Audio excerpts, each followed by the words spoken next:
Today, we're going to redesign good old Hacker News. That's right, we're going to hack together a new layout for one of the most popular news hubs on the internet. Now, those of you that are veterans of the channel will know I've already done a redesign of Reddit, so in order to keep this relatively fresh and different, I'm going to redesign a mobile version of the site, which I've got on my phone.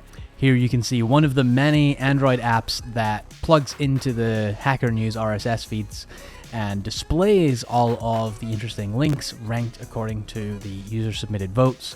And we're just going to take a stab at completely refactoring this to make it work on a mobile form. So as always, we've got our style guide here. We're using this really nice saturated orange directly from Y Combinator's Hacker News site. And then we've got a spattering of blacks and grays and a couple other secondary colors, which you may or may not use.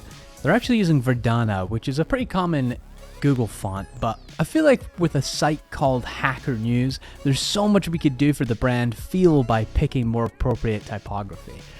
So we're going to use a more modern, kind of more computery feeling font called Inter, and we're going to pair it with Fira Code, the monospace font, which should give us more of a kind of robotic, modern, like counterculture feel for the site. Of course, we've got our reference image over here, and then our stories.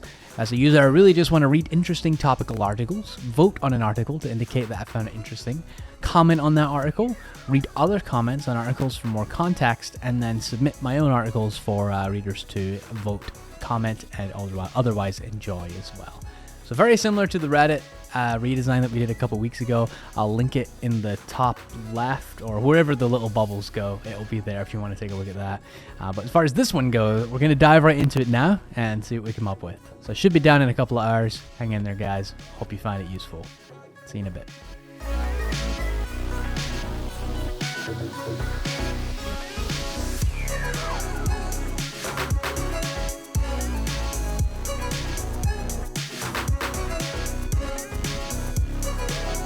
As always, one of the first things I'm tackling here is the navigation. And again, searching through posted links seems like a useful function for this application. So we're starting with that, but as you'll see, I do end up ripping this out completely and replacing it once I have a little more time to noodle about the primary function of a site like Hacker News.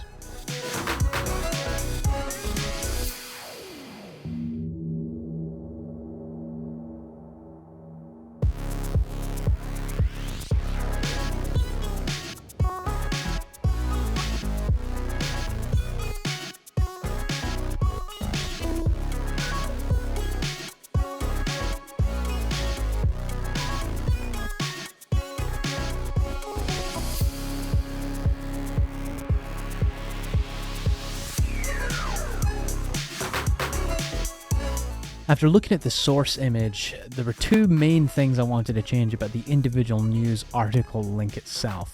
First, I wanted to make sure that the text was really big. I feel like the existing app did that quite well. It draws your attention straight to it. But secondly, I really wanted to underscore that the number represents the number of upvotes. Power users probably know this already, but for new users, just putting a simple little up caret right next to the number sends a signal that it does represent the number of votes, and also sends a signal that I can tap on it to increase the vote to some degree.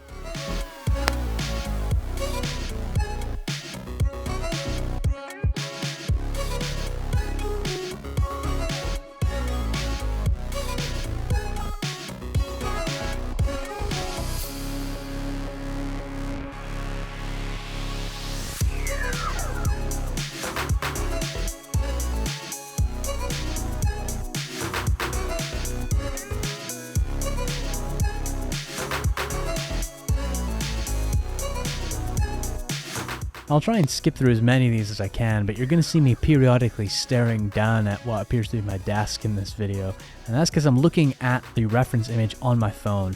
And I just can't stress enough that if you're designing something that's intended to be consumed on a mobile medium, you have to test the design on a mobile phone as well.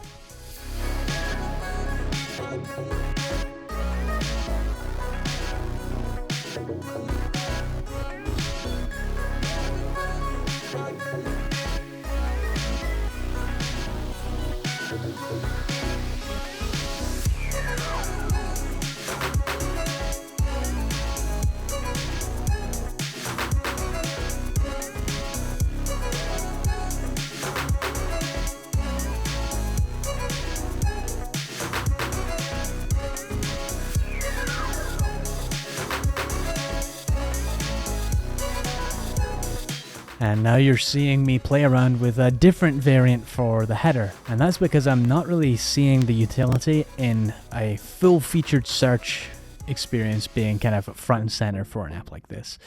Generally speaking, it's the news, right? So the most relevant stuff should be presented to me by default, but if I want to dig through the archives, then I can search. So search should really be secondary, right? Well, you'll see me go back and forth on this about 3 or 4 times in this whole design here, but that's really the process of design.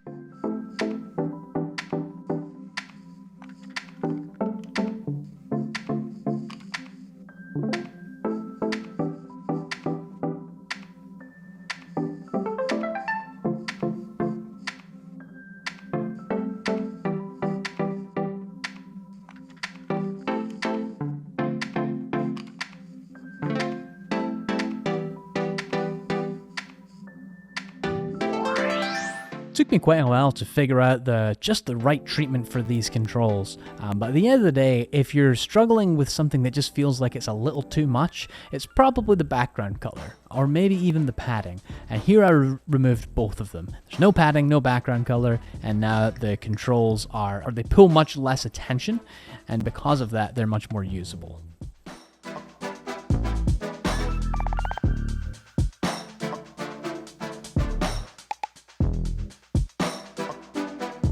And I think I touched on this before, but I want to underscore it again, and it's that whenever you have some kind of modal experience or a selector experience on mobile, having that modal come up from the bottom of the screen just adds an enormous amount of usability to your application. That's generally where people's thumbs are, and you don't want them to be trying to finagle with a modal that's in the middle of the screen, traditionally the kind of modal you'd see on desktop, on mobile, because there's just much less screen real estate, so it's just too hard to make it work.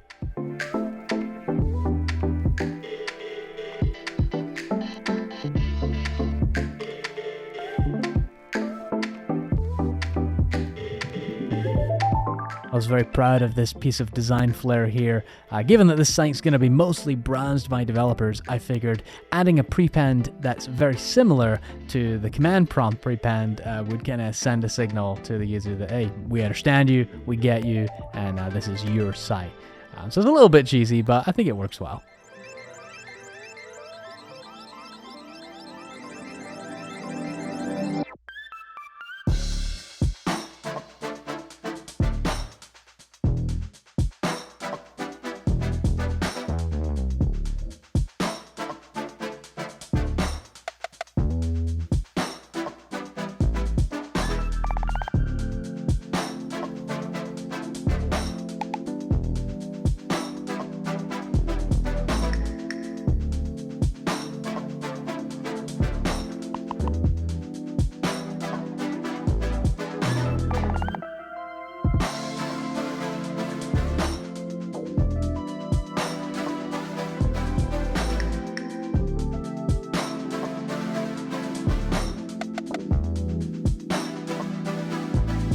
Here I just wanted to give the user a really simple list of comments that are appended to a given link so that they can engage in conversation if they want to, but mostly just if they want to read those comments, that's really easy for them. And again, playing around with a little bit of design flair to make this feel more like a developer site, this was a little fun for me.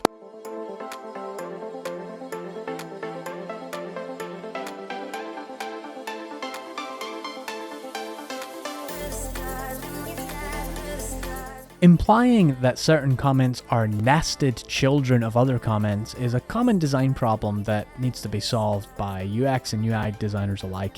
And I've found that, generally speaking, you really don't want to show more than 2 levels of nesting, especially on mobile. So it's generally a good idea to just flatten everything beyond that into those 2 layers, and then indicate those 2 layers with either spacing or, as I'm doing here, a really neat little vertical line on the left. Alright, I think we've successfully hacked our way to a new lovely layout for the Hacker News news application. Here we've got pretty much everything you can need from an application like this. It's extremely readable, very functional, and there's lots of nice little neat animations to accommodate the modals whenever I'm trying to make a specific change on the site. I think all things considered, this is significantly better, but I'm still not 100% sold on moving the search into the header and then having these controls here. I think it might make more sense to maybe have them down here and then have the submit a new link up here, since users are more likely to adjust the search parameters, to adjust the sorting parameters as opposed to actually submitting a link. But let me know what you think. Might be totally wrong on that. If there's any power users of Hacker News, I'd love to kind of know what your thoughts are. But here we have the old site, kind of as you'd expect. Really simple, nothing too crazy. I mean, it's a functional design, but it really just doesn't take advantage of the interesting niche, which is like developer-focused news. I mean, here we have the newer one, which has that much more kind of modern, intentional design feel with a little bit of developer flair here and there. And I can kind of do everything that I would expect to be able to do on an application like this. Nice and clean and simple. Nothing too off the rails. So let me know what you think. Is this iteration better than before, or is it, just another crap version of what could be a really, really good newsfeed application? Let me know in the comments. And again, if you have any particularly holiday-themed sites that you want me to redesign, I'd love to hear about them. Post a comment with one of them. Just fishing for engagement, really. But either way, have a lovely week, guys, and I will see you in the next one.